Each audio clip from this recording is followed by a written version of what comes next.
Deus quer que você reine. Cristo é a nossa redenção.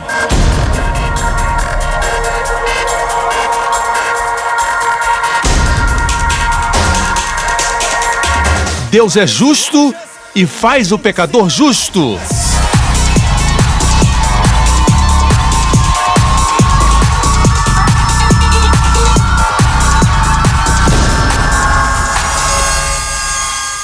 Hoje com o pastor Joseph Prince. Vamos direto à palavra. Eu quero falar a respeito deste livro que tenho em minhas mãos. Esse livro pode ser chamado o Manual do Fabricante. Todas as respostas para a vida estão nesse livro. Tudo que pregamos deve estar alinhado com esse livro. Amém? É o sopro de Deus. Toda palavra é inspirada por Deus, diz a Bíblia. Literalmente, inspirado por Deus é uma palavra. Deus soprou. Deus soprou no homem e ele se tornou alma vivente. Existe um extraordinário efeito quando lemos a Bíblia segundo Provérbios capítulo 4, que diz: Meu filho, escute o que eu lhe digo, preste atenção às minhas palavras, nunca as perca de vista, porque são vida para que as encontre e saúde. Diga saúde para todo o seu ser. Saúde para todo o seu ser. Eu me lembro a primeira vez que tive contato com a Bíblia. Na verdade, foi com o Novo Testamento. Alguém me deu o Novo Testamento. Eu li as histórias de Jesus. E a primeira coisa, ninguém teve que me ensinar. Ninguém me ensinou. Eu era um garoto de 7 anos, 6 anos. Quando eu li o Novo Testamento, foi os Evangelhos. Eu me lembro. Não tinha ilustrações, eu lia histórias em quadrinhos. Não tinha nada natural para me chamar a atenção, mas quando eu li a respeito de Jesus, eu vi alguém que não era religioso, e ainda assim alguém atrativo. Alguém que ganhou vida naquelas páginas, olhando para alguém, tocando nos leprosos, abrindo os ouvidos dos surdos. Vi os milagres de Jesus, muita simplicidade e beleza. Eu vi. As pessoas eram simples, eram pessoas comuns. Israel é o pano de fundo. O Espírito Santo me ensinando a amar a Bíblia. Eu oro a Deus para que você também valorize esta Bíblia. Eu tenho uma Bíblia que vou mostrar daqui a pouco, e algumas coisas que eu vou mostrar é do meu estudo pessoal, somente para motivar você a fazer algo semelhante a isso. A Bíblia que eu uso para pregar é sempre essa aqui, ok? É bom sempre termos algo para ler. Eu sei que a Bíblia de muitos de vocês é o seu telefone ou o seu tablet ou algo assim, mas é bom sentir a Bíblia assim. Eu tenho o meu próprio iPhone, a Bíblia digital, mas muitas vezes quando eu abro um texto aqui, eu vejo outro versículo que eu também precisava ler. Na Bíblia digital não dá para fazer isso. Eu recomendo uma Bíblia com uma margem branca, uma margem grande, como essa aqui. Eu faço os meus estudos da Bíblia King James. Na margem branca estão as minhas notas pessoais. Eu não copiei de ninguém, nem de um comentário. À medida que leio versículo após versículo, Deus fala comigo, então eu escrevo aquilo que é único. Muitas vezes depois se torna um sermão. Eu vou pregar daqui a pouco, ok? Eu escrevi tudo isso que você vê aqui, ok? Mas não vamos mostrar tudo agora. Parte disso você vai ver depois. Ok, olha aqui. Tem a sua própria Bíblia com a margem branca, escreva seus próprios comentários. Muitas vezes, muitos anos depois, meses depois, você esquece o que você escreveu. Mas quando você passa por seus problemas e tribulações, você volta e relê. Ok? Alguns comentários são contra alguns assuntos, como milagres ou contra a cura divina. São os modernistas. Eles não creem nessas coisas. Mas com você não é assim. Você foi bem ensinado. Você pode ver a revelação onde essas pessoas não veem. Ok? Essa vai ser a sua própria Bíblia, muito preciosa para você. A minha mensagem, Caminho de Emaús, foi toda tirada dessas notas escritas na minha Bíblia que Deus me deu. Não estou dizendo que você não possa ler os comentários e receber revelação, mas eles tiveram a oportunidade deles, agora é sua vez. E Deus vai revelar coisas para vocês. Outra coisa a lembrar é que na Bíblia temos 2 testamentos. Existem muitos concertos da Bíblia, concerto com Davi, com Noé, mas basicamente 2, graça e lei. É claro que existem outros concertos, como disse, com Davi, com Noé, mas o que precisamos saber é o Antigo e o Novo, o Antigo lei, Novo a graça. Quando digo que todo o Antigo Testamento é lei, não quero dizer de Gênesis, a lei começou 450 anos depois de Abraão. Mas mesmo assim, em termos gerais, o Antigo Testamento fala do povo que estava debaixo da lei. E o Novo Testamento fala de graça, mas não Mateus capítulo 1. Mateus 1, antes de Jesus nascer, ainda era lei. Mas quando veio o Pentecoste, a igreja estava no auge da graça. Certo? É importante que você saiba. No Antigo Pacto, no Antigo o Novo estava escondido. No Novo, o Antigo está aberto. Ok? Ou no Antigo, o Novo está oculto, e no Novo, o Antigo está claro. Por exemplo, Jesus disse para Nicodemos, no Antigo Testamento encontramos tipos, sombras, figuras. Amém? Quando crianças gostávamos de brincar, de encontrar o item que estava oculto, que estava escondido. Justin gosta de brincar disso, certo? Mas Deus conhece nossa natureza. A Bíblia diz que a glória de Deus é esconder a questão, mas é a glória dos reis buscar. Amém? Isso nos motiva. A Bíblia é assim. Você encontra a chave abre o código. E a chave é Cristo. Por exemplo, em João 3, Jesus está falando com o fariseu cujo nome era Nicodemos, que estava faminto pelo Senhor. Ele teve vergonha de procurá-lo durante o dia, com vergonha dos seus colegas. Assim ele veio à noite e disse, tu és mestre vindo de Deus, porque ninguém faz milagres como tu fazes. E Jesus disse, você precisa nascer de novo. Ele disse, como eu posso voltar ao ventre da minha mãe e nascer? Jesus disse, você é o mestre de Israel e não sabe isso? A propósito, foi nessa conversa que Jesus disse, Deus amou o mundo de tal maneira que deu o seu Filho unigênito, para que todo aquele que nele crê não pereça, mas tenha a vida eterna. Isso saiu dos lábios do Senhor. Amém? E Nicodemos teve o privilégio de ouvir isso, e depois ele disse assim, como Moisés levantou a serpente no deserto, assim importa que o Filho do Homem seja levantado. No Antigo Testamento temos a história do povo de Israel que estava reclamando, e as serpentes vieram e morderam eles. As serpentes estavam o tempo todo lá no deserto. No deserto existem muitas serpentes. Certo, como no Arizona existem serpentes venenosas. Elas estavam lá, mas só começaram a mordê-los quando começaram a reclamar. Foi porque eles quebraram a proteção, a cobertura. As serpentes morderam. A propósito, a palavra para murmurar é a palavra gastar a noite. Lun, em hebraico. Em outras palavras, se murmurar, vai gastar outra noite. No relento. Você reclama e fica ao relento. Uma outra noite. Mas se louva a Deus, você lucra, certo? Assim, se quer sair do problema, não reclame. Nós de Singapura gostamos de reclamar. Reclamar garante que você vai permanecer na mesma situação. Tudo vai ficar igual. Assim eles reclamaram, quebraram a proteção e as serpentes vieram e os morderam. E Deus disse para Moisés, faça uma serpente de bronze, coloque numa haste. Para pendurar a serpente precisava uma cruz, e ele fez uma cruz. E assim ele fez. Levantou a cruz e todos que olhavam para a serpente, esses a Bíblia diz, viviam. Certo? Não importava a mordida grave da serpente, as pessoas que olhavam, viviam. Não importava o grau. Quem olhava, vivia. Quem olhava, vivia. Olhos direitos, olhos vesgos, olhos azuis, olhos negros, um olho.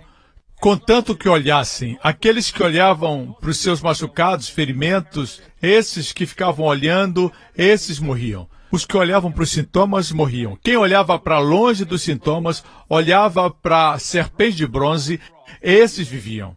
A coisa mais fácil que alguém pode fazer é olhar. Certo, olhe. Você está olhando para mim.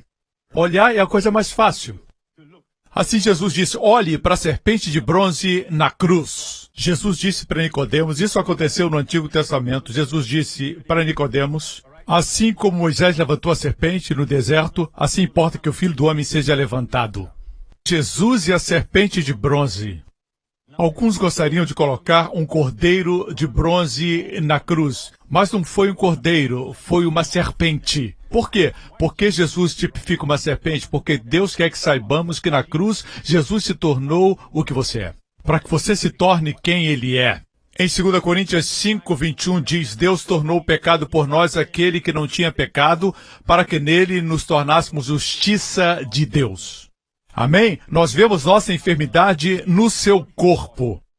E é aí que a sua enfermidade perde seu poder. Amém? E você morre. Ele não pode estar em dois lugares ao mesmo tempo. Na justiça de Deus existe a lei da dupla culpabilidade. Ninguém pode ser julgado pelo mesmo crime duas vezes. E toda enfermidade é resultado do pecado. Não do seu pecado pessoal, mas o pecado de Adão. Onde não existe pecado, não existe enfermidade. Quando você vê seu pecado julgado, as suas enfermidades julgadas, toda enfermidade no seu corpo, você não pode olhar para ela, você não pode se tornar consciente dela, tem que olhar para a cruz e pensar no que o Senhor fez por você. Posso ter um amém, irmãos? Amém? Lembre-se, nós fomos feitos justiça de Deus em Cristo. Existe alguém que se opõe ao que eu ensino, diz que estamos dando às pessoas licença para pecar, dizendo que elas são justas. É como se, em todos os cultos, fazendo as pessoas serem mais conscientes do pecado, as fizessem mais santas. Eu não entendo esse tipo de raciocínio, porque esse não é um raciocínio do Novo Testamento. Não é o que os cristãos primitivos pensavam, não era o que o apóstolo Paulo ensinava e escreveu para nós. Eles tinham outra revelação. Você sabe o que Pedro disse na frente deles quando pregou?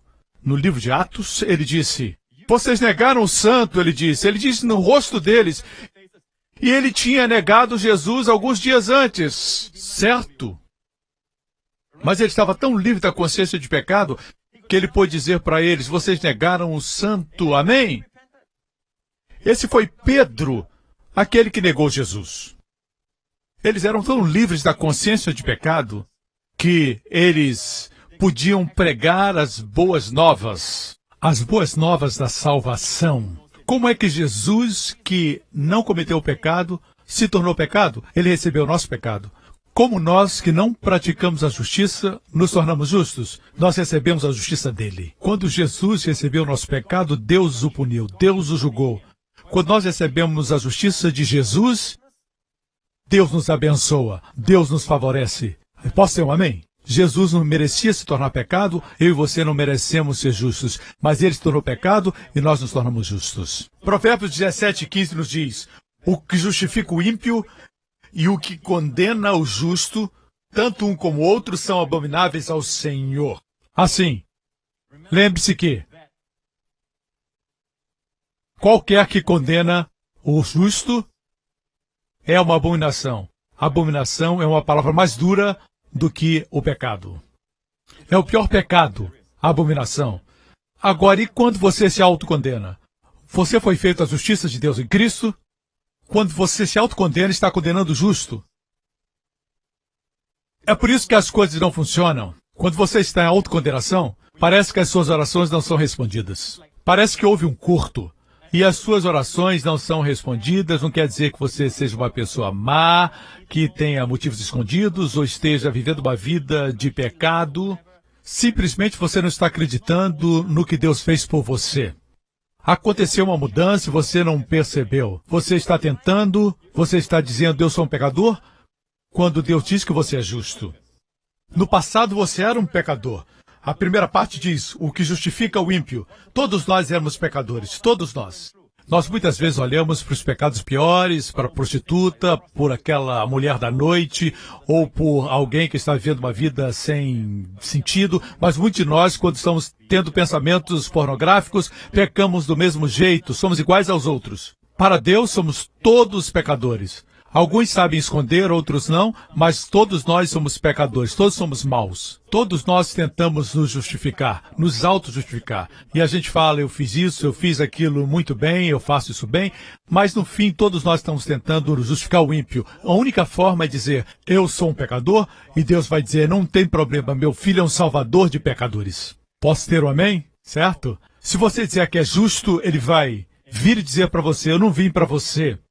Eu vim para os pecadores, certo? Mas, agora que você é salvo, você não é mais um pecador e se você se condenar, você estará cometendo o mesmo pecado de antes. E isso é hipocrisia.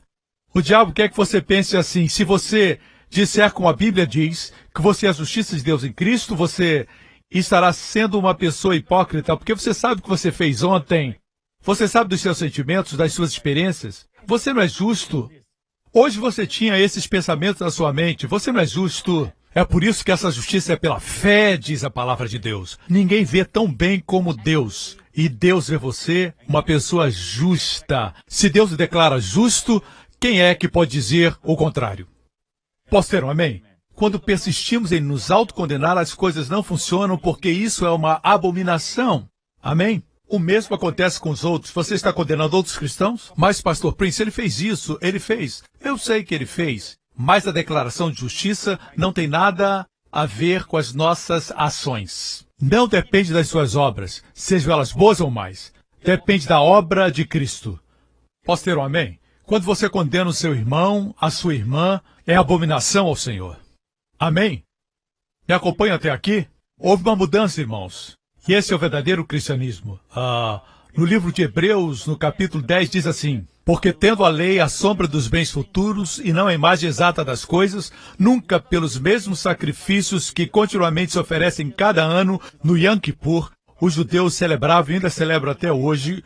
Hoje não celebram do mesmo jeito, porque não tem mais o templo, os animais do sacrifício, mas todos os anos, no tempo de Moisés, eles ofereciam ao Senhor um touro, no dia do Yom Kippur, que é o dia da expiação. Todos os dias eles cobriam seus pecados todo ano até o dia em que vem Jesus e João Batista diz, eis o Cordeiro de Deus que tira o pecado do mundo. Tira o pecado do mundo.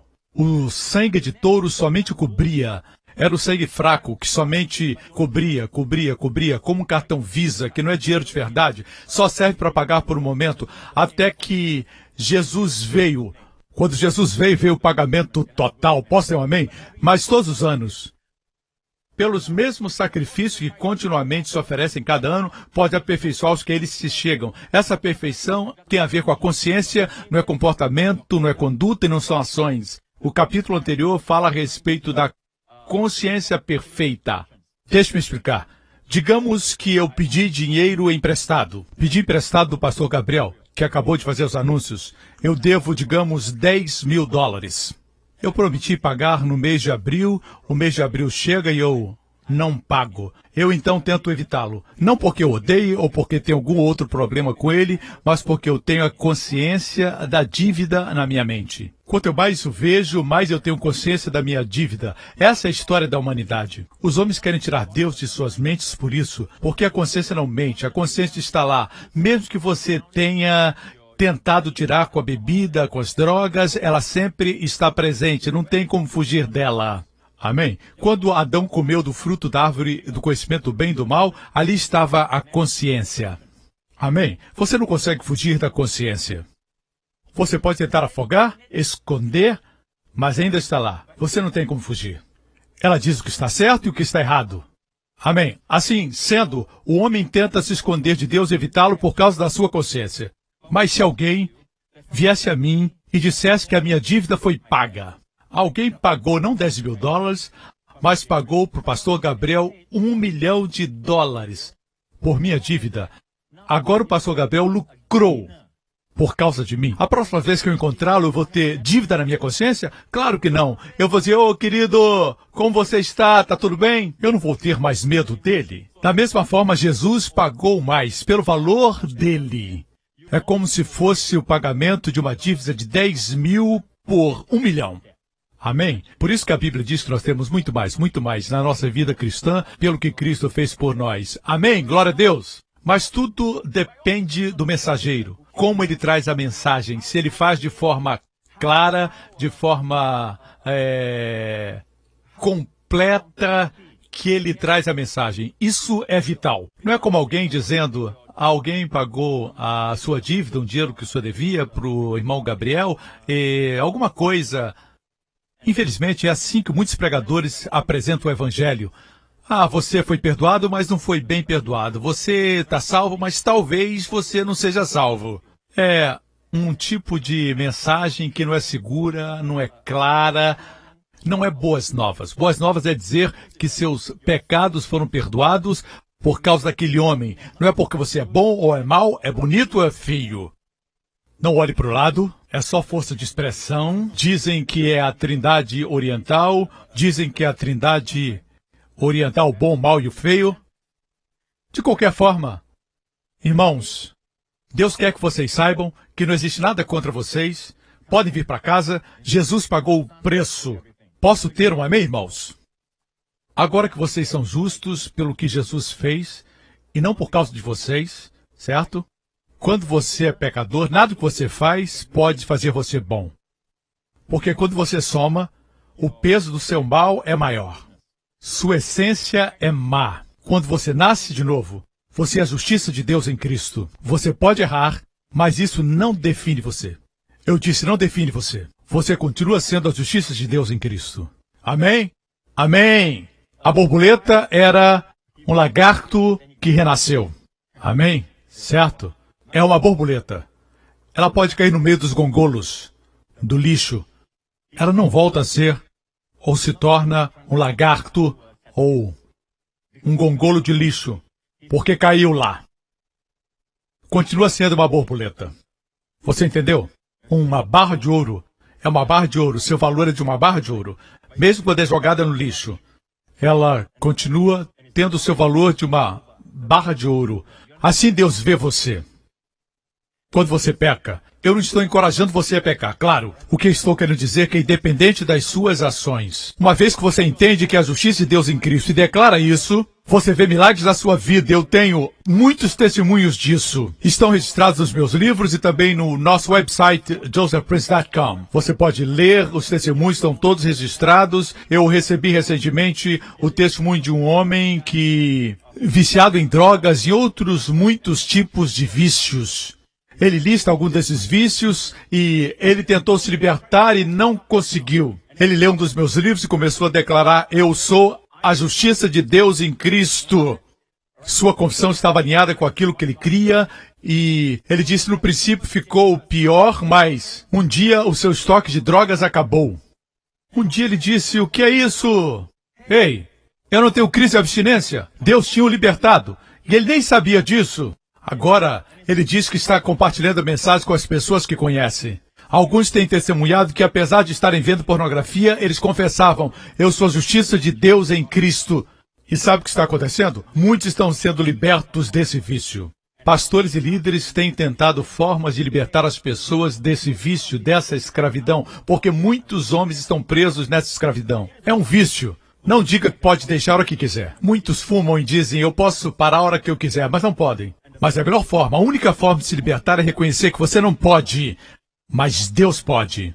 Amém? Você tem que confessar a sua justiça de Deus em Cristo. O diabo quer que você pense que você é sujo, que você não consegue. O fato de você estar fazendo isso é porque você é sujo, você é ímpio. E quanto mais você confessa isso, mais você sofre e pratica a abominação de se autocondenar. Você nunca consegue sair desse jeito. E alguns me acusam de estar dando licença para as pessoas pecarem. As pessoas estão pecando e não precisam de licença. Eu nunca disse para ninguém aqui, esta licença para você pecar. Vá pecar. Nós precisamos de licença para fazer muitas coisas. Por exemplo, licença para comprar um carro. Precisamos de muitas licenças no nosso país. Mas uma coisa, não precisamos de licença. Para pecar. As pessoas estão pecando o tempo todo. Vou dizer uma coisa que se aproxima de uma licença para pecar. 1 Coríntios 15. A força do pecado é a lei. Uau! Você leva as pessoas para a lei? A força do pecado aparece. Tudo isso nos mostra que o Evangelho da Graça é maravilhoso. Amém? Aconteceu uma mudança, irmãos. Uma mudança. Veja aqui o que diz a Bíblia. De outra maneira, teriam deixado de se oferecer porque purificados uma vez é a palavra rapaz no grego, que quer dizer uma vez por todas. Os crentes, os ministrantes, nunca mais, para sempre, teriam consciência de seus pecados.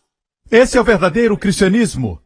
Esse é o puro, imaculado, primitivo cristianismo do livro de Atos. É o que eles criam. Nós não os vemos conscientes do pecado. Amém? Glória a Deus. Como eu disse, até Pedro acusou-os de negar o Senhor. Amém?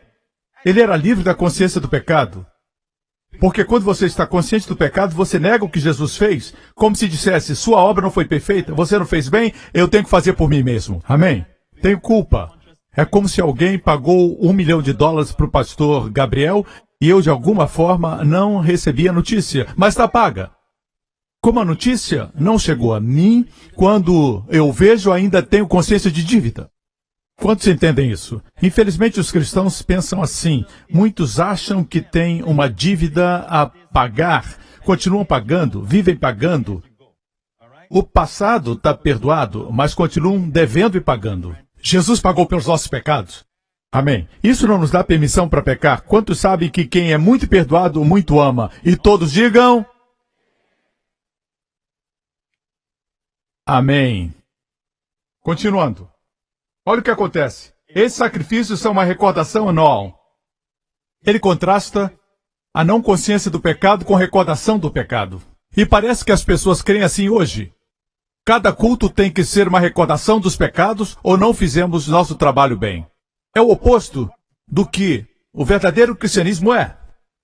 Amém. Uma vez que Jesus morreu, não pode haver recordação dos pecados. Amém? Pois é impossível que o sangue de touros e bodes tire os pecados. Quando você é consciente do pecado e quando se recorda do pecado, você está dizendo que o sangue de Jesus não tira o pecado. Sabemos que o sangue de touros e bodes não tira o pecado. Mas o sangue de Jesus, amigos, não somente tira seu pecado, mas apaga da vista de Deus para sempre. Amém? Veja o que Jesus fez. Mas quando esse sacerdote acabou de oferecer para sempre um único sacrifício, diga, um único sacrifício, mais forte, único sacrifício pelos pecados, assentou-se à direita de Deus. Se sentou porque concluiu a obra. No versículo 17, o Espírito Santo diz, dos seus pecados e iniquidades não me lembrarei mais, diz o Senhor. Onde essas coisas foram perdoadas, não há mais necessidade de sacrifício. Quando os seus pecados são perdoados ou remidos, não há mais necessidade de sacrifício. Ouvi pessoas dizendo, Deus, eu tive um passado escuro, Senhor. Eu fiz coisas ruins. Eu te desonrei. Eu quero entregar ao Senhor minha vida. Deus não quer isso. Você está tentando dar sua vida como expiação pelo pecado. Amém? Ou quando você diz, fiz muitas coisas ruins e te entrego isso agora como sacrifício. Não, Deus não quer mais sacrifícios. Se quer entregar sua vida a Deus, como alguns de nós fizemos em tempo integral, faça isso porque o ama. Faça porque foi chamado por Ele. Quando der oferta ou dízimo, não faça como oferta pelo pecado que você cometeu ontem. Seu dinheiro não cobre seus pecados. Se você der, dê como semente. E não para pagar uma dívida. Amém? Se der como semente, terá uma colheita. Amém? Dê porque você ama a Deus, porque Ele lhe amou primeiro. Continuando, não há necessidade de sacrifício pelo pecado. Portanto, irmãos, temos plena confiança para entrar no Santo dos Santos pelo sangue de Jesus, por um novo e vivo caminho. Houve uma mudança, porque no Antigo Testamento existia um caminho que era velho e morto. Morto, porque quanto mais se aproximavam de Deus com seus pecados, eles podiam até mesmo morrer. O sumo sacerdote entrava com muito temor e tremor, com uma grande quantidade de preparação antes de entrar. Ele tinha que se purificar, ele tinha que se lavar e tinha que ter certeza que não tinha pecado. Era um velho e morto caminho. Mas o que Jesus fez? Ele abriu um novo e vivo caminho. Eu disse um novo e vivo caminho. Quer dizer que você se aproxima e você vive. Quanto mais você se aproxima, mais você vive. Na verdade, quando você se afasta de Deus, é aí que a enfermidade chega, é aí que você se sente fraco, você se sente com as pessoas do mundo e não se sente especial. Quando se aproxima de Deus, você experimenta um novo e vivo caminho. A vida é extraordinária. Não somente isso. Vamos ver mais. Temos, pois, um grande sacerdote sobre a casa de Deus. Sendo assim, aproximemo-nos. Diga 3 vezes, aproximemo-nos. Mais alto. Aproximemo-nos de Deus. Como? Com o coração sincero e com plena convicção de fé. Tendo os corações aspergidos para nos purificar de uma consciência culpada. O que é consciência culpada? É estar sempre dizendo pecado, pecado, pecado, isso é pecado, isso é pecado, isso é pecado. O tempo todo você fica dizendo isso. Agora somos aspergidos pelo sangue de Jesus, que é o preço da minha consciência limpa. Tenho um novo e vivo caminho. Não sou perfeito, mas sou lavado pelo sangue de Jesus. Posso ter um amém? E somos lavados com água pura. Aproximemo-nos de Deus, diz a Bíblia. Antes não existia cristianismo com esse nome. Cristãos foram chamados assim em Antioquia. Certo? Cristo significa ungido. Cristão significa ungidos. Vocês são todos ungidos. Diga para o seu irmão, você está perto de ungido. Amém? Mas não somos Cristo. Eu disse não somos Cristo. Alguns tocam pequenos vídeos tentando provar que eu disse que nós somos Cristo, mas eu nunca disse isso. Eu digo que cristão significa ungidos, mas há um só Cristo, o Cristo, Jesus Cristo. Amém? Amém? Certo? Também os cristãos eram chamados no livro de Atos de O Caminho. O Caminho. Eles perseguiram os que eram do caminho. Eram também conhecidos como a grande confissão. Não confessar pecados, mas confessar Jesus, o Senhor. A grande confissão. Ok? E a Bíblia diz que, quando confessamos Jesus como Senhor, temos que confessá-lo como nossa justiça. Deixe-me explicar isso. Vamos examinar Isaías 45. Vai abençoar e ajudar você. Vamos ao versículo de número 23. Por mim mesmo tenho jurado, já saiu da minha boca a palavra de justiça e não tornará atrás, que diante de mim se dobrará todo o joelho e por mim jurará toda a língua. Deus promete que todo joelho se dobrará e toda a língua confessará. Alguns estão dizendo, eu conheço esse versículo no Novo Testamento. Certo? Outros dizem, eu não sei do que ele está falando. Certo? Versículo 24 diz, de mim se dirá, deveras no Senhor há justiça e força. Isaías, que viveu 600 anos antes de Cristo, anteviu que nós diríamos assim, deveras no Senhor há justiça e força. Continua, até ele virão, mas serão envergonhados todos os que se indignarem contra ele. Mas no Senhor será justificada e se gloriará toda a descendência de Israel. Estão vendo, irmãos? Ser justificado antecede a glória. O que nos espera é a glória. Estamos a caminho da glória. Amém. O brilho, bendito seja o Senhor, da glória de Deus. Amém. Temos que crer que somos justos. O que Cristo fez por nós, nós declaramos. Não fazer isso é abominação. Posso ter um amém? Veja isso. Veja no Novo Testamento, Filipenses 2, para que ao nome de Jesus se dobre todo o joelho. Vamos comparar os dois versículos. Por favor, vamos comparar. Isaías 45 à esquerda, Filipenses 2 à direita. Isaías 45. Diante de mim se dobrará todo o joelho e por mim jurará toda a língua. Filipenses 2 diz, para que ao nome de Jesus se dobre todo o joelho dos que estão nos céus, da terra e debaixo da terra. E o texto continua, e toda a língua confesse que Jesus Cristo é o Senhor para a glória de Deus Pai. Todos ouvimos isso, certo? Jesus é Senhor. O que é isso? Jesus é Senhor. O que significa isso? Isso significa, pastor príncipe, que ele é o mestre. Ele é o Senhor, soberano Senhor. Mas o que quer dizer isso? O que significava para os judeus de então? era o cumprimento de Isaías 45. Dizer que Jesus é Senhor é dizer que Ele é minha justiça. Eu não sou minha própria justiça. Jesus é minha justiça. Se compararmos com o versículo 23, deveras no Senhor há justiça e força. Diante de mim se dobrará todo joelho e por mim jurará toda língua. Eu sou a justiça de Deus em Cristo. Essa é a nossa confissão. Você entendeu?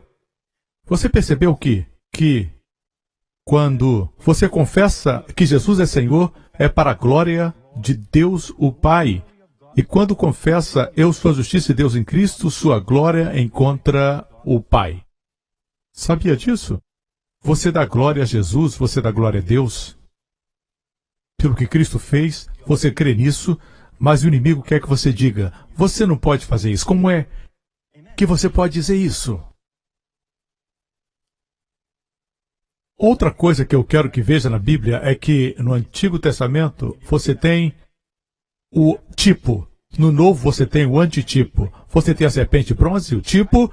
Em João 3, Jesus diz que ele é o antítipo, a substância da sombra, o antitipo. Escute, o bom de estudar o Novo Testamento, ok?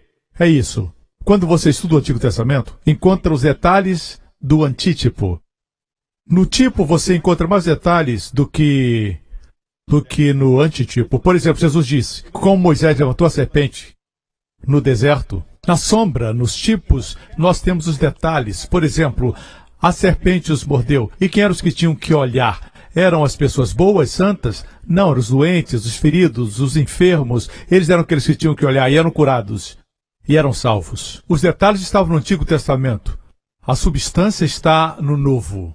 Aqui temos a substância em Filipenses, toda língua confesse que Jesus é o Senhor. Qual o significado?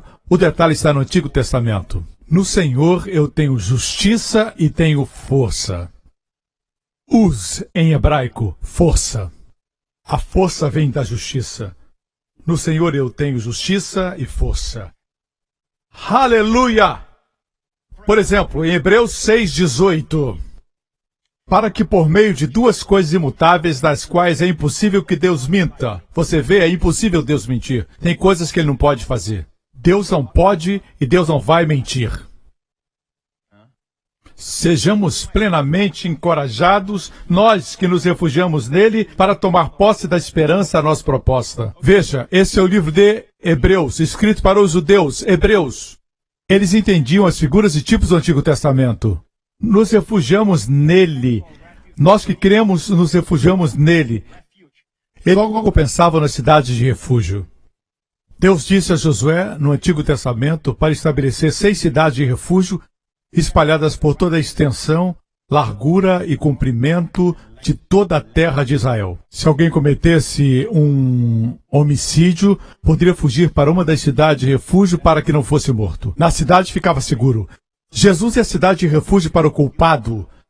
As 6 cidades tinham nomes. Os detalhes estão no Antigo Testamento. No meu livro, meu último livro, Oração de Proteção, Salmo 91, eu dedico um capítulo inteiro ao estudo das cidades de refúgio.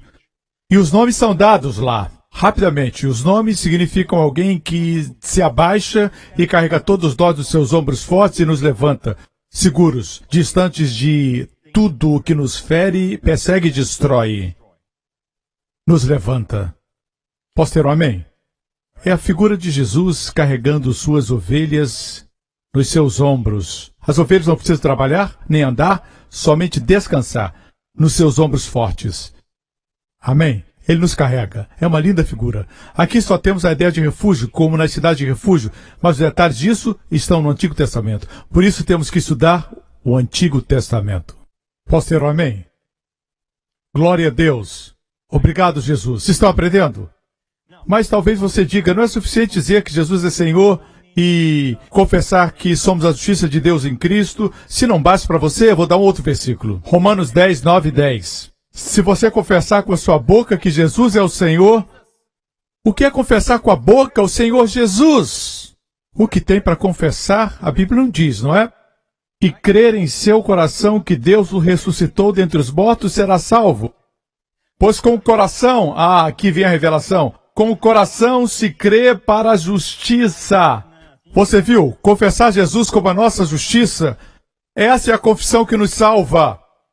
Com a boca se faz confissão para a salvação, sotéria no grego. Salvação não é só ser salvo do inferno, é ser salvo de tudo o que Deus nos libertou. Até mesmo a pobreza, até mesmo maldição, vícios, escravidão. Salvação é plenitude, saúde, preservação, prosperidade. É uma palavra totalmente inclusiva. Assim confessamos que somos a justiça de Deus em Cristo, com nosso coração cremos que somos justos e com nossa boca fazemos confissão para a salvação. A salvação é tão fácil. Não tem que escalar uma montanha. Não tem que nadar um oceano profundo. Não tem que se autoflagelar. Não tem que passar fome. Não tem que se cortar. Está na sua boca e no seu coração.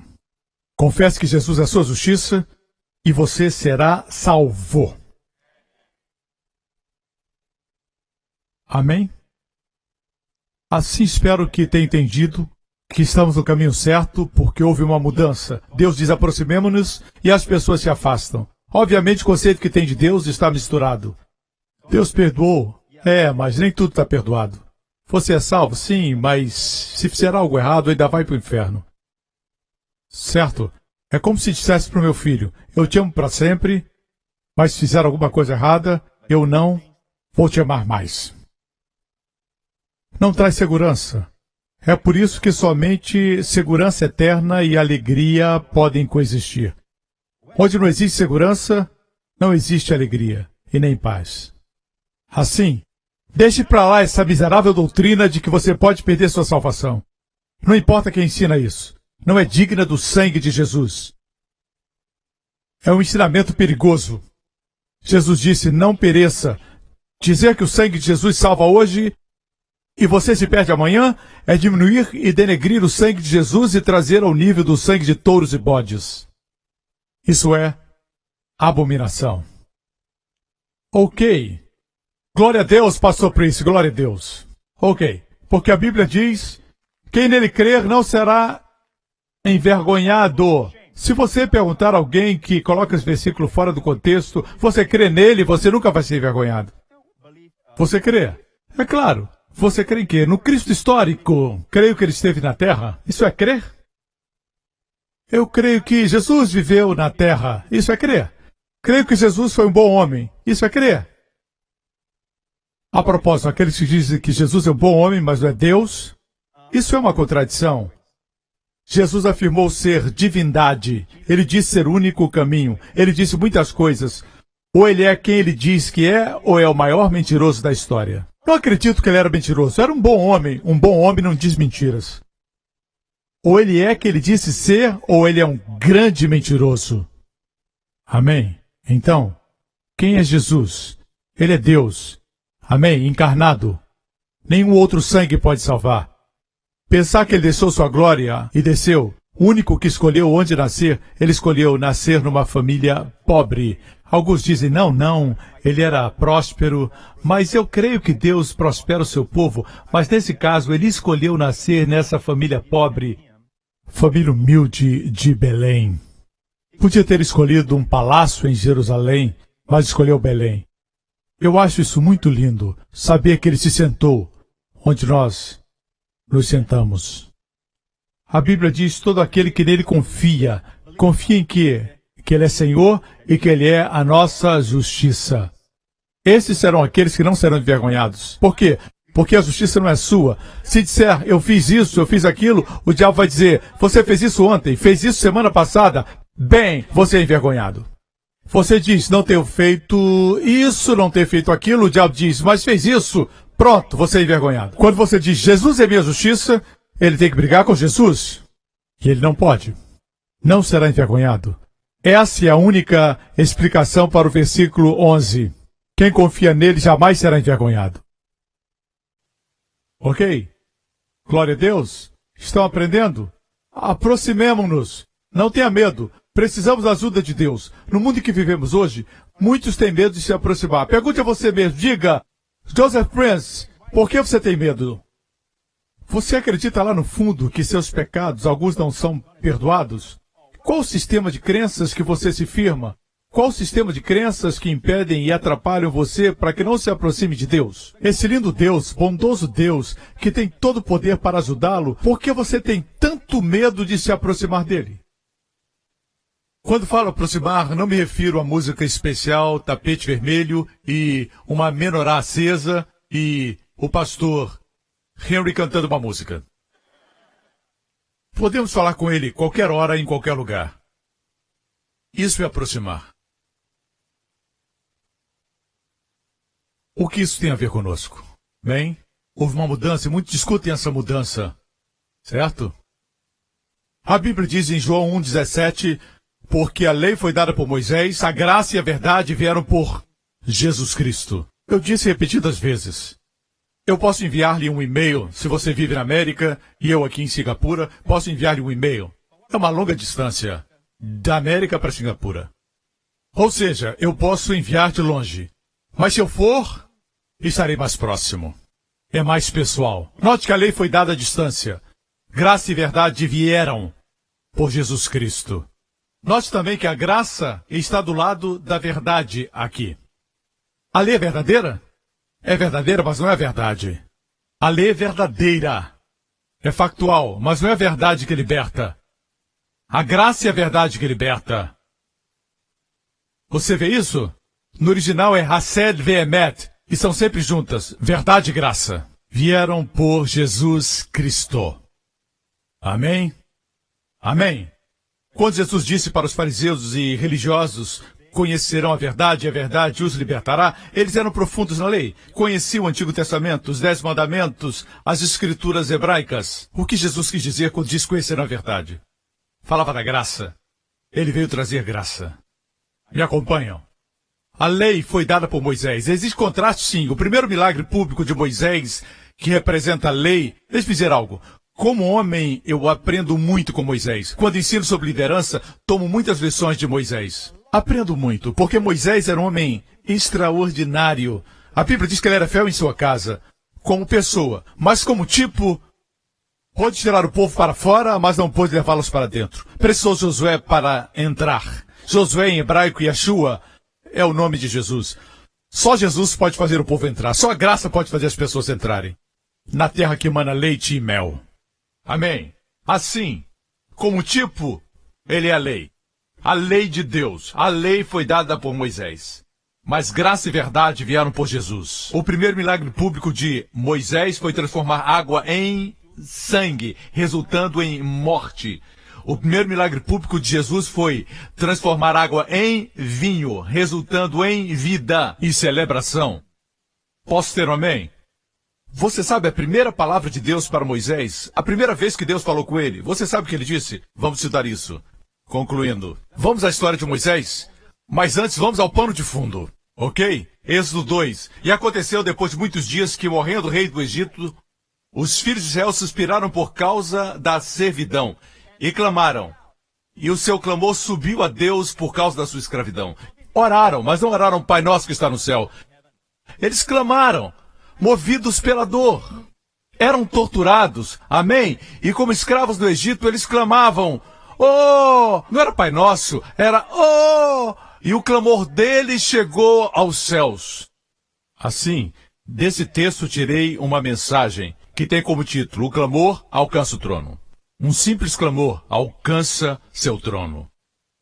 Amém? E ouviu Deus o gemido deles, não a oração deles, o gemido deles, e lembrou-se Deus da sua aliança com Abraão, com Isaque e com Jacó. Aqui não fala da aliança da lei, do Sinai, fala da aliança que Deus fez com Abraão, Isaque e Jacó. 400 anos antes, cerca de 400 anos antes da lei ser dada no Monte Sinai. É a aliança da graça. Não depende das pessoas, mas depende de Deus. Não é bondade do povo, é bondade de Deus. Não é fidelidade deles, sim é de Deus.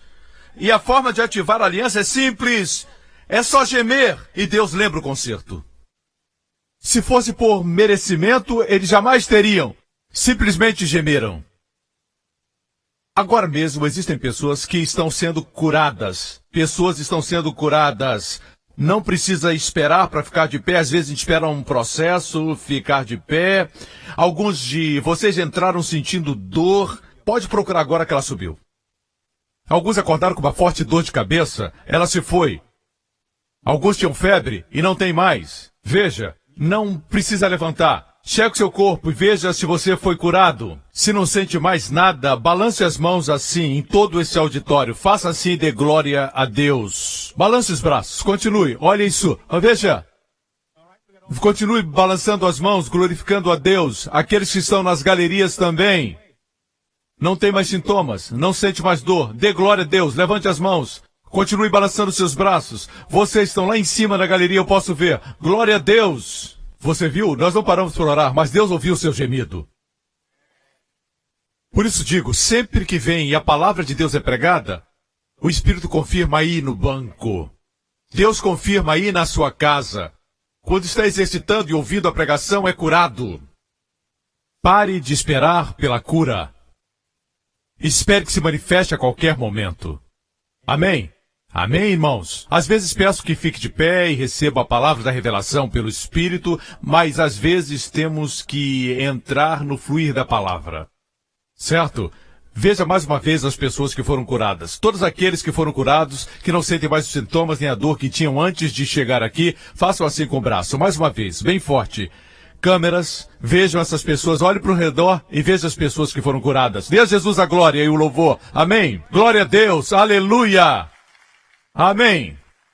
Eu demonstrei que Moisés representa a lei. Ok? Concluindo. Representa a lei. Mas existe algo que eu vou mostrar. Mostre a minha Bíblia.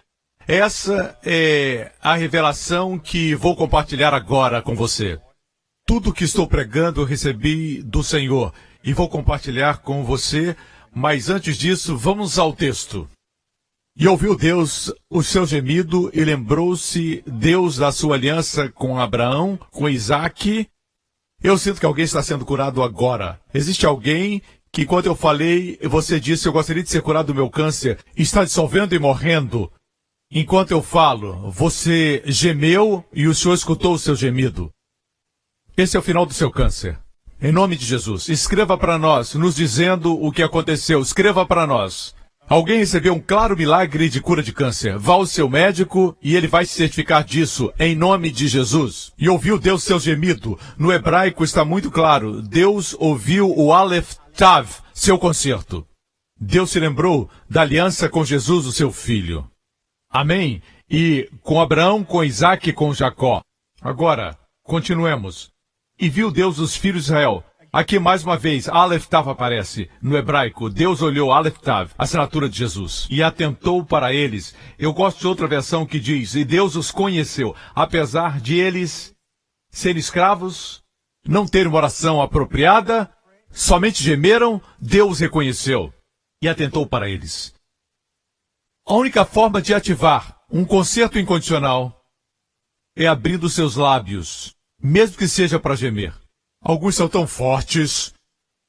Machomichi! Eu vou ficar aqui para sempre! É isso que eles dizem. Dizem que as mulheres vivem mais, porque elas falam mais. Elas falam, derramam palavras, nós ficamos tendo que aguentar, e elas falam, e elas falam, e elas falam, estão sempre falando, e nós, homens...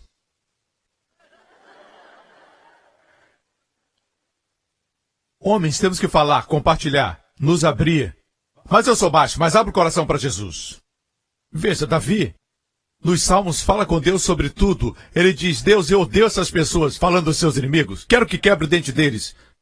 Mas tu és minha salvação. Senhor, eu preciso, eu estou com medo. Senhor, tu estás, Senhor. Eu nado nas minhas lágrimas. É claro que isso é força de expressão. Ele está chorando e depois ele para e sela, que quer dizer, ele parou e Deus começou a falar. Tu és minha glória, o que levanta a minha cabeça. Quando lemos o livro de Salmos, vemos que ele falou com Deus sobre tudo. Seus pecados, inimigos, mas uma área ele não falou com Deus. Não encontramos na Bíblia. E foi nessa área que ele caiu. Na área que não falou com Deus, ele caiu. Sobre sua vida sexual. Interessante. Assim, rapazes, vocês têm com quem falar. Deus. Algumas vezes temos que sair e dizer, Deus, eu Estou preocupado com isso, estou preocupado com aquilo. E conte para Deus suas questões, uma a uma. E não precisa, muitas vezes, pedir: Deus, me ajuda, Senhor, intervenha. Simplesmente fale, derrame seu coração. E declare: eu sei, que tudo vai estar bem.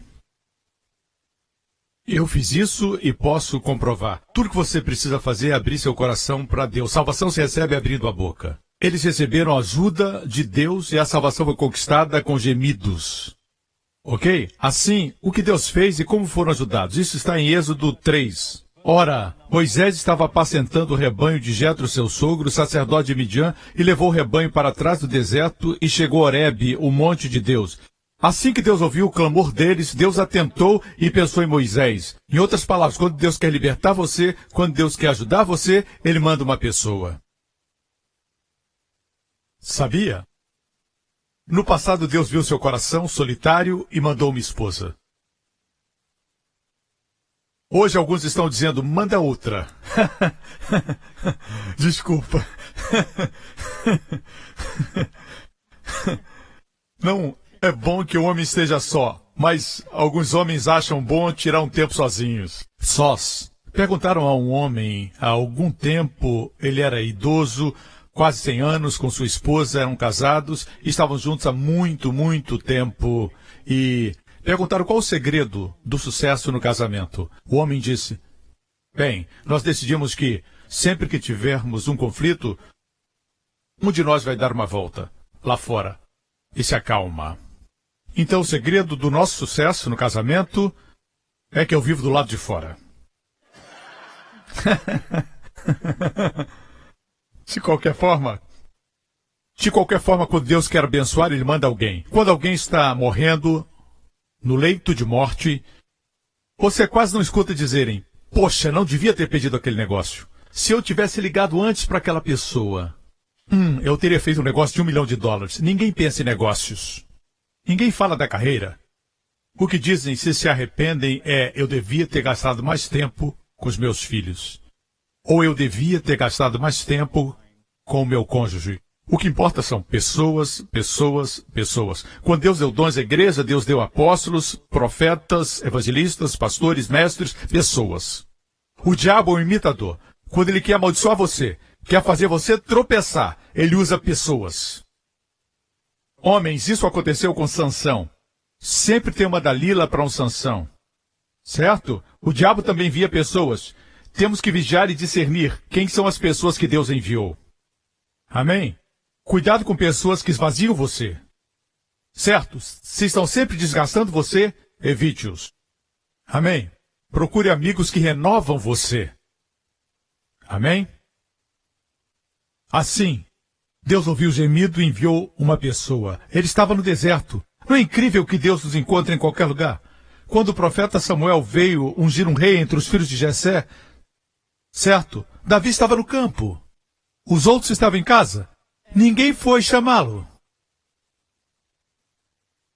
Mas o profeta disse: não. Esse não é o escolhido. É outro. Oh, disse o pai. Tem um outro que está lá no campo. Imagine se fosse você. E Davi veio. Ele era ruivo e bonito. Ele foi ungido com óleo e se tornou o próximo rei. Deus sabe, mesmo quando você diz: eu estou ensinando a classe de escola dominical, eu estou em outro país, cuidando dos pobres, Deus sabe onde te encontrar. Deus encontrou Moisés no deserto. Continuemos aqui no texto. Eu estou tirando as minhas anotações. Estou dando uma palhinha para você. Versículo 2. E apareceu-lhe o anjo do Senhor em uma chama de fogo do meio de uma sarça. O anjo do Senhor, como disse, sempre aponta para Jesus antes de vir como homem. Sua aparição antes da encarnação. Anjo nem sempre é um anjo de asas. O anjo do Senhor, essa expressão completa, sempre se refere à aparição de Cristo antes da encarnação. A palavra anjo quer dizer mensageiro. Jesus apareceu numa chama de fogo no meio. Quando estudei isso, o Senhor me mostrou o meio e mostrou que Jesus sempre está no centro. Quando aparece, ele aparece sempre no centro. Onde 2 ou 3 estiverem reunidos em meu nome, eu estou no meio deles. Crucificaram Jesus entre 2 ladrões. Ele apareceu, depois de ressuscitar, no cenáculo, no meio deles. No livro de Apocalipse, João ouviu uma voz e se virou para ver e viu um cordeiro no meio do trono. Quando você coloca Jesus no centro da sua vida, mesmo que esteja numa sarça ardente, queima, amém? Mas não consome você. E apareceu o anjo do Senhor numa chama de fogo no meio de uma sarça, e olhou, e eis que a sarça ardia no fogo, e a sarça não se consumia. A sarça, no natural, quanto à aparência, era natural. Uma sarça sujeita a queimar. A propósito, era uma sarça de espinhos. A palavra sarça no hebraico é senet, sarça de espinhos. O Senhor Jesus aparece primeiro a Moisés numa chama de fogo, numa sarça ardente.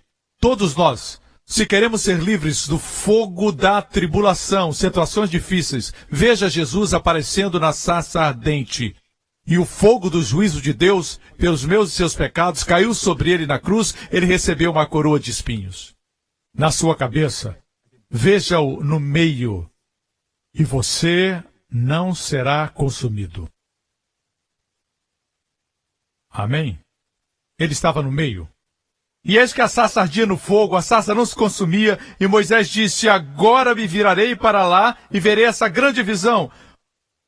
Como é o anjo do Senhor? Não. Como o anjo do Senhor está? No meio? Não. Por que a sarça não se queima? Exatamente como nós. Estamos interessados não em ver o Senhor no centro, mas nos efeitos da presença do Senhor. Queremos ver os efeitos. Por exemplo, você ouve uma boa pregação e subitamente descobre que não somente tem paz, mas sente a paz. Quantos já sentiram a paz? É tão bom sentir a paz, não é mesmo? Seja como for, sempre temos a paz, certo? Com Deus. É tão bom sentir a paz de Deus. Somente a paz. Nós sentimos, subitamente descobrimos, essa paz é incrível. Meu problema nem foi resolvido ainda. Tenho problemas financeiros, problemas com a família, mas sinto paz. Uau, nem me preocupo com os meus problemas. Que maravilha! E você começa a olhar para a paz. E tira os seus olhos de Jesus. Olha para o resultado, a paz. Isso é perigoso. É melhor não olhar para os bons resultados e olhar para Ele. Amém? Deus notou, veja aqui. E vendo que se virava para ver, bradou o Senhor e disse, ei, o Senhor aparece para você e você fica procurando para ver por que a sarça não se queima. Era uma figura de Israel na fornalha da aflição no Egito. E eles não foram queimados porque Deus estava no meio deles. Ainda hoje Israel, como nação minoritária, não é exterminado porque Deus está no meio deles. Ele se distraiu e Deus notou, vejamos o versículo 4, e vendo o Senhor que se virava para ver, bradou Deus. Deus disse, é melhor que eu prenda agora. E Deus bradou do meio da sarça. Vemos aqui claramente que quando Deus chama do meio, o Senhor e o anjo são a mesma pessoa. É Jesus. E o Senhor bradou do meio da sarça e disse, Moisés, Moisés. E ele disse, eis-me aqui. Quando o Senhor vê que estamos distraídos, ele nos chama. Quando meu filho Justin está correndo à minha frente e existe um perigo e ele não vê, a única forma de eu chamar a atenção é eu gritar para ele, Justin, Justin! E logo ele para. Certo? Deus às vezes nos chama pelo nome. Samuel, Samuel. Marta, Marta. Ela estava se distraindo. Ele chama, como o pastor chama a ovelha. Bo, Bo, Bo. Bo olhou para cá. Se seu nome é Bo, receba, o Senhor ama você. Ele conhece suas ovelhas pelo nome. Existe alguém ali chamado Bo. Deus ama você, Bo. Certo?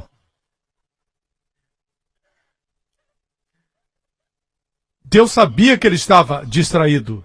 E vendo o Senhor que virava para ver, bradou Deus a ele do meio da sarça. Moisés, Moisés. E ele disse, Hinani, no hebraico, eis-me aqui. E Deus disse, não chegues aqui. Essa foi a primeira vez que Deus falou com ele. A primeira instrução. Deus não havia falado com ele antes. Foi a primeira vez. Qual foi a primeira palavra que Deus disse a Moisés? Lembre-se que Moisés representava a lei. Qual a primeira coisa que Deus falou? Não te chegues para cá. Ele se aproximava da sarça. Deus diz, não chegues para cá. A primeira instrução. A primeira voz de Deus para Moisés foi: não se aproxime. Digo que mudou. Hebreus 10 diz: aproximemo-nos. Cheguemo-nos com verdadeiro coração, em inteira certeza de fé. Certo? Aconteceu uma mudança? Leamos Hebreus de novo, capítulo 10. Cheguemo-nos com verdadeiro coração. Não pode dizer que nada mudou. Jesus mudou tudo. Agora Deus diz: aproxime-se. Naquele tempo, porque representava a lei, Deus disse: não se aproxime. A primeira palavra de Deus para Moisés foi essa: não se chegue. Quando recebi isso, pulei de alegria, estudando. Eu disse: uau, é a primeira vez que Deus fala com a senhora lei. A próxima palavra, voltando para Moisés: tira os sapatos dos teus pés, porque o lugar em que tu pisas é terra santa. Houve uma mudança claramente. Jesus veio, e uma das parábolas mais lindas é a parábola do filho pródigo. Quando Jesus viu os fariseus reunidos de um lado e os pecadores, prostitutas e publicanos estavam todos do outro lado, Jesus falou do filho pródigo. Primeiro a ovelha perdida, a dracma perdida, depois o filho perdido. Como o filho veio ao seu pai e disse quase isso: pai, torço para que você morra logo. Mas como o senhor é muito forte, muito saudável, me dá parte da minha herança. É como se dissesse: quero que você morra logo. O pai lhe deu a parte que lhe cabia, ele pegou sua herança e foi para uma terra distante e gastou com uma vida dissoluta. E depois de um tempo, ocorre que houve fome na terra, seu dinheiro acabou e seus amigos se foram também. E lhe sobrou somente um trabalho que era tão indigno para os judeus. Era o pior trabalho: alimentar os porcos. Para os judeus era o pior trabalho: alimentar porcos. E ele pensou consigo: tudo que eu tenho está na casa do meu pai. Tem algo aqui para aprendermos. Olhe para mim, olha aqui. Você pensa que o mundo tem aquilo que você quer? Não tem. Você pode perguntar a qualquer pessoa que se envolveu com o mundo. Quando está lá, descobre que tudo que precisa está na casa do pai. Tudo que precisa está aqui. O mundo busca o que você tem. Eles estão tentando, gastando anos, gastando dias, gastando noites, tentando encontrar o que você já tem. Não queira as coisas do mundo. E crentes não sejam como o mundo para ganhar o mundo. Dalila representava o mundo, ela era um tipo do mundo. E o segredo de Deus não pode ser compartilhado com o mundo. Amém? Ele contou seu segredo. Ele tentou acomodar Dalila na sua vida. Ele acabou amarrado, foi preso, ficou cego e trabalho forçado. Essa é a história de Sansão. Muito triste. Sempre que você abraça o mundo vai ferir você e vai jogar você fora como lenço usado. Quando falo do mundo, não me refiro a, por exemplo, moda. Na igreja se diz: o mundo é moda, as mulheres usam maquiagem, não deviam usar porque é mundano. Tudo é mundano. A não ser que você usasse uma placa dizendo: isso não é mundano. Não é sua roupa. Sua roupa não determina se você é santo.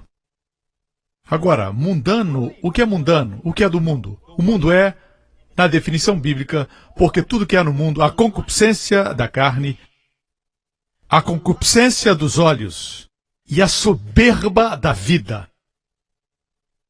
Essas coisas não provêm do Pai, mas são do mundo. Tá vendo? Quando você se veste, o seu vestir, certo, é para a concupiscência dos olhos. Quando você se veste para despertar os olhos ou para despertar a carne, certo?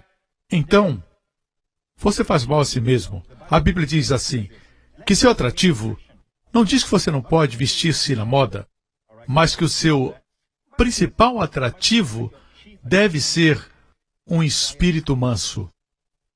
E que a vista de Deus tem grande valor. Assim, serão chamadas filhas de Sara. E Sara teve sua juventude renovada na velhice. Amém. Deus diz para as mulheres que este seja o atrativo de vocês. Porque se sua roupa, maquiagem e cabelo são sua única atração, você é pobre. Isso diz a Bíblia. Ok? Assim, vista-se bem, mas não deixe que ofusque sua verdadeira atração. Vocês conhecem pessoas assim? Tem muitos aqui na igreja. Tem um brilho nos olhos, uma beleza que vai além dos cosméticos. Amém? Mas o que é mundano, então? É a concupiscência dos olhos, a concupiscência da carne e a soberba da vida. Quando você se compromete com o mundo, você acaba sempre perdendo. Ok? O mundo acaba lhe mordendo, certo? Isso foi algo que Sansão teve que aprender. Quando foi preso, ficou cego e se tornou escravo. De qualquer forma, amigos, olhem para mim, eu vou concluir. A Bíblia diz que Deus falou com Moisés: não te achegues, e diz para nós: aproximem-se. Tire as sandálias dos seus pés. Na história do pródigo, finalmente ele voltou. Ele descobriu que o mundo não pôde satisfazer. A concupiscência da carne não pôde satisfazer. A concupiscência dos olhos não pôde satisfazer. O orgulho da vida também não. Não deu aquela distinção, aquela dignidade que só pode vir de Deus. Descobriu que tudo estava na casa do pai. Ele voltou e o pai o viu de longe. O que quero dizer é isso. O pai não disse não se aproxime. O pai correu ao encontro dele. Algo mudou? Você não acha? O pai não disse se aproxime. Ele correu ao encontro dele. Para o filho. Escutem. Amém? E quanto à segunda instrução, a segunda coisa que Deus falou com Moisés foi: tira as sandálias dos seus pés. O lugar onde você pisa é terra santa. E o que disse o pai para o filho pródigo? Essa história se refere ao nosso Deus e nosso Pai. Mas o pai disse aos seus servos: trazei depressa a melhor roupa, vestilho, e ponde-lhe um anel na mão e alparcas nos pés. Isso quer dizer, houve uma mudança.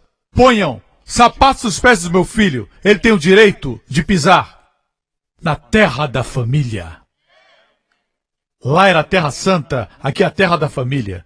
É mais do que santidade. É terra da família. Houve uma mudança. Você notou? Traz a melhor roupa. A propósito, a melhor é a do primogênito. O primeiro, o primogênito. Ele não era o primogênito, ele era, na verdade, o mais jovem. O pai disse: traz a melhor roupa, reservada para a bênção do primogênito. Coloque no meu filho as vestes da justiça. Põe um anel na sua mão. Naquela época, o anel era o seu cartão Visa. Não tinha dinheiro, queria comprar algo no mercado agropecuário. Na época, tinha uma mesa de barro. Quero comprar essa vaca, não tenho dinheiro comigo em espécie. Você usava o seu anel, carimbava, era reconhecido, estava pago. A vaca era sua. A autoridade restaurada. Mas não somente isso.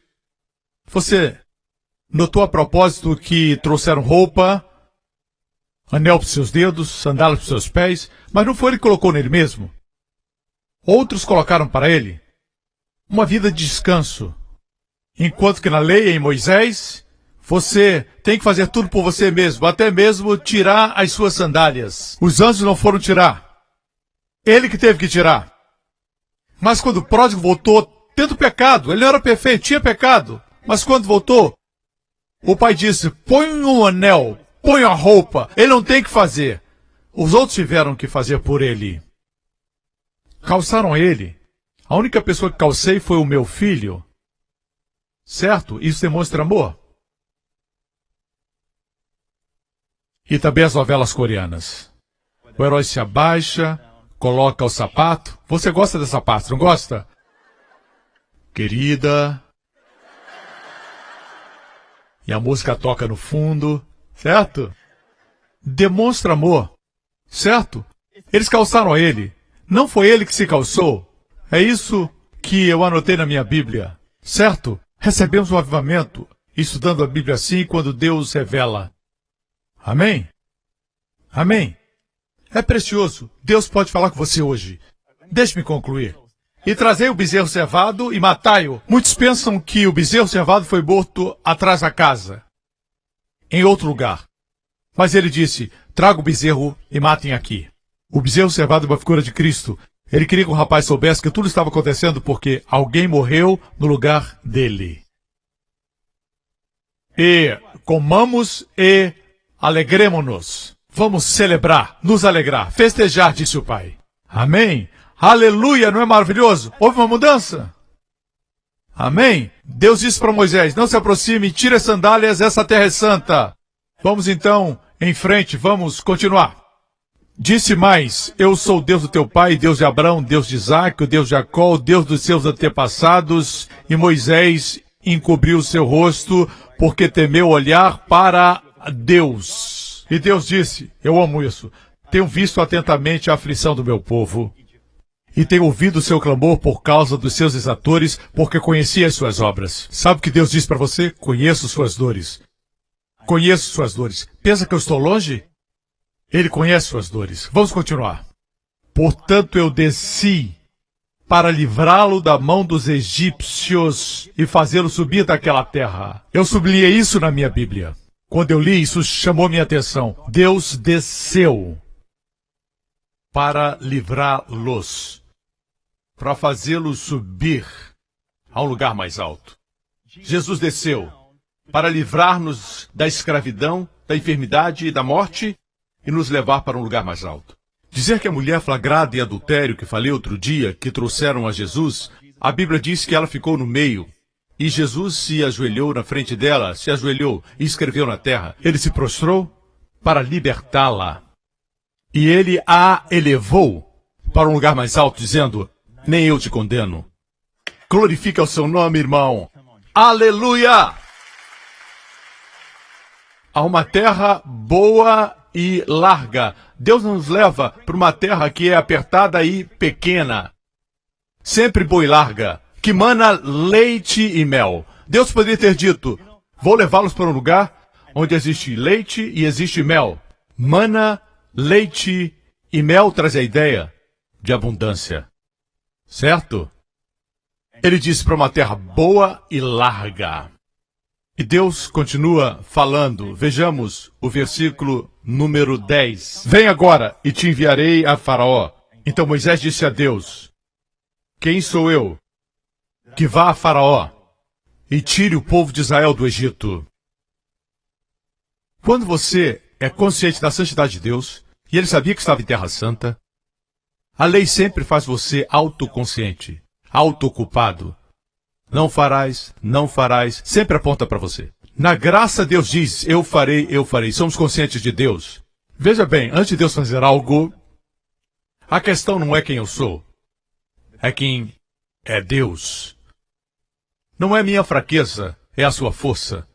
Não é minha pobreza, são suas inesgotáveis riquezas. Amém? Não são minhas limitações, mas sim o Deus ilimitado. Pergunta errada, quem sou eu? Deus responde, não tem nada a ver com você. Versículo 12, certamente serei contigo. Amém? E te será por sinal que eu te enviei, servireis nesse monte. E Moisés disse, o que eu vou dizer? Quando eles perguntarem, quem te enviou? Qual o seu nome? Que direi? E disse Deus, eu sou o que sou.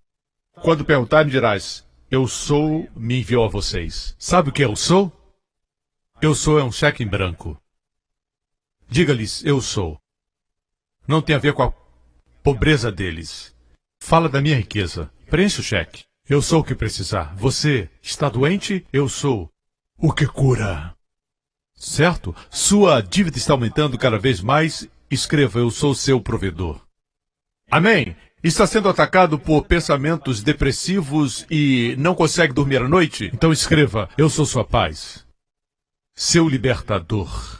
Você tem medo de viajar de avião? Tem medo? Diga assim, eu sou o seu guardador, seu protetor. Preencha a lacuna. E Jesus veio. Encontramos Jesus no Evangelho de João dizendo, antes de Abraão, eu sou o bom pastor, eu sou o caminho, a verdade e a vida. Eu sou a ressurreição e a vida. Eu sou o pão vivo. Ele é o cumprimento. Deus nunca foi o Deus do passado. Ele nunca disse, eu fui. Pare de viver para o futuro. Sim, Jesus vai voltar. Sim, haverá um novo reino. Mas ele diz, eu sou, tempo presente, agora mesmo. Ele é a sua vida longa se você tem medo da morte. Eu sou a renovação da sua força e da sua juventude. Eu sou seu pai. Amém? Você o ama? Cabeças baixas e olhos fechados nesse auditório. Obrigado, Senhor. Este é o meu nome, ele disse. Eu sou quem eu sou. Fale com o Senhor agora por um momento. Amém? Estamos em um santo, lindo e familiar momento com o nosso Pai Celestial. Conte para Ele suas preocupações. O que se passa no seu coração? O que pesa você? Finanças? Sua filha? Um filho? O futuro? Uma dor? O que é? Sintomas do seu corpo? Diga para o Senhor: Senhor, estou preocupado com isso. Não precisa orar complicado. Conte sua preocupação. Seus cuidados.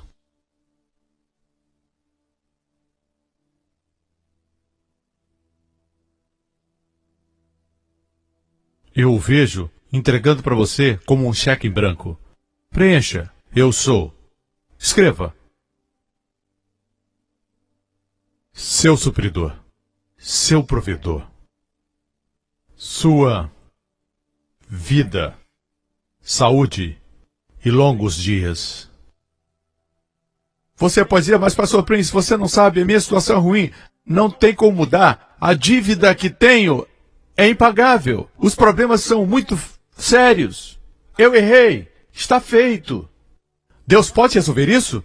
Então escute esse nome: eu sou seu Redentor. Redentor. Sabe o que é Redentor? Comprador. Compra o tempo perdido. Compra o tempo que passou. Tempos improdutivos na sua vida. Ele pode comprar de volta. Ele comprou com o sangue que ele derramou. Ele comprou você. Ele é seu Redentor. Aquele que comprou você da sua situação.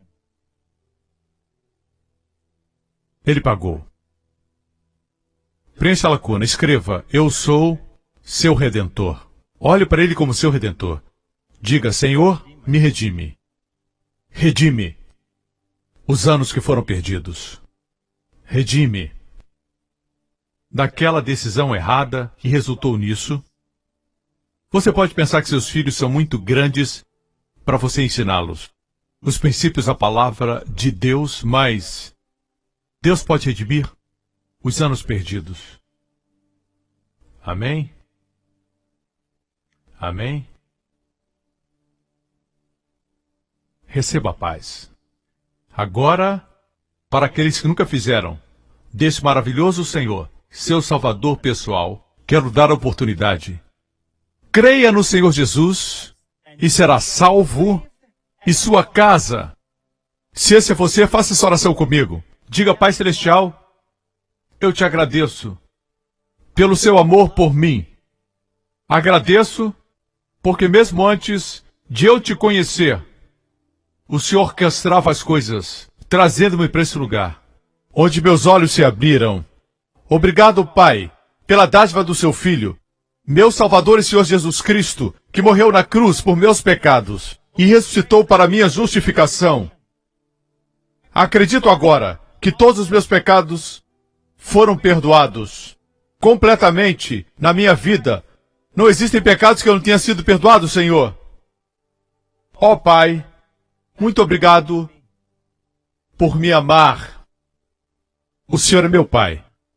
Meus olhos não estão em mim, estão em Ti. Jesus Cristo é meu Senhor. Obrigado por me amar e me favorecer todos os dias da minha vida. Em nome de Jesus. E todos digam amém. Fique de pé. Glória a Deus. Aleluia. Amém, amém, amém. Feliz por ter vindo? Glória a Deus, aleluia. Gostaria de abençoá-lo. Obrigado, Senhor. O Deus eu sou está diante de você como seu guardador, como seu protetor durante esta próxima semana. Que o Senhor abençoe e guarde você. Que o Senhor abençoe os seus e abençoe a sua família. Completamente, totalmente livres do poder do maligno durante essa semana. Que o Senhor guarde você e os seus de todo o perigo, do Zika, do dengue e de toda sorte de doenças e enfermidades. Que o Senhor livre você do terrorismo e de gente má e de todo o poder das trevas. pelo sangue do seu filho. Que Deus lhe favoreça. Onde você vá, que chegue o favor, porque o favor de Deus está com você. Certamente estarei com você, disse o Senhor. Foi assim com José e ele prosperou em tudo. Tudo que você tocar prosperará. O Senhor põe você no lugar certo na hora certa. Que Ele conceda a você e a sua família a maravilhosa shalom, plenitude, bem-estar e sua paz. Em nome de Jesus, e todos digam amém. Deus abençoe você. Obrigado por ter vindo.